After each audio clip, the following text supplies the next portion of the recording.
Same goal, different uniforms. But because the enemy looks like you, how do you fight yourself? How do you fight yourself? When it's all psychological, because you put into a situation where it's almost dog eat dog to a certain level, and you pumped up to think that this is supposed to be real, as opposed to trying to get out of this or make it better. This is all I know. This is what I got. This is where I come from. We've always had systemic racism, but when you know you got a problem, do you feed into the problem or do you try to find a solution? That's the difference. People use some of these things as an excuse to do what they do, as opposed to, hey, you know what? People use, I grew up in the hood, as an excuse. People use, I grew up without a father, so I didn't have any guidance, as an excuse. I grew up in the hood. I grew up without a father. I never let that be any excuse. If anything, it made me go harder. But we tend to come coddle me. Little black baby needs coddle. Baby boy syndrome, all that stuff. Come coddle me. Because I grew up without a father. So did a lot of people. That doesn't give you the right to go out there and pop your enemy because he's wearing a different color than you. It just doesn't. People use some of these things as an excuse to do what they do, as opposed to, hey, you know what? I know I didn't come from very much, but I got to get an education. I got to get something. I got to get some skills. I got to do something. Everybody want to grab a sack. Everybody can't grab a sack. Everybody can't grab a sack. Everybody's not meant to grab a sack. And that should not be the first thing we go to as a people. Football or dope dealing.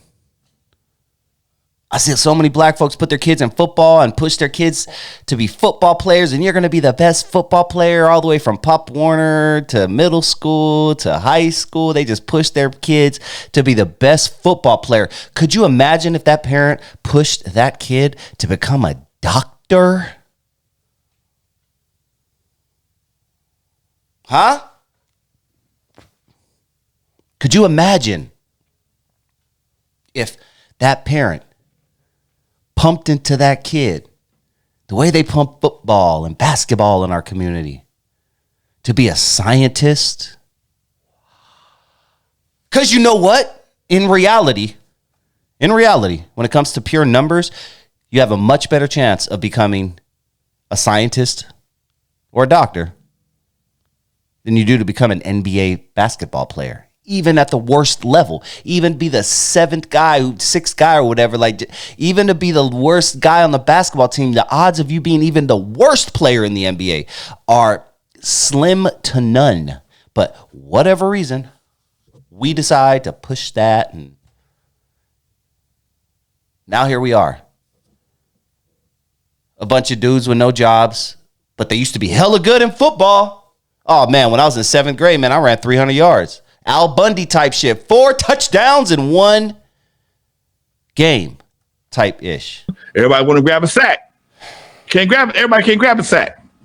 I couldn't get a job. You could have started a business. You could have started doing something. I see brothers out there selling water. I buy water from I got water in my car. I still buy water from them. No excuses in 2025. Racism is not going to stop you from doing anything. I'm tired of this. Racism is not going to stop you from doing anything. The white man is not going to stop you from doing anything. If you have a phone in your hand, you have a potential for a business in your hand. But most of you'd rather flick to TikTok or see what Whack 100 is, who he's beefing with on YouTube with now. And you'd rather spend your money and time on bullshit when you have a legit business in your hand. Go out and sell water on the corner. No. You rather sit back and collect the check from the government.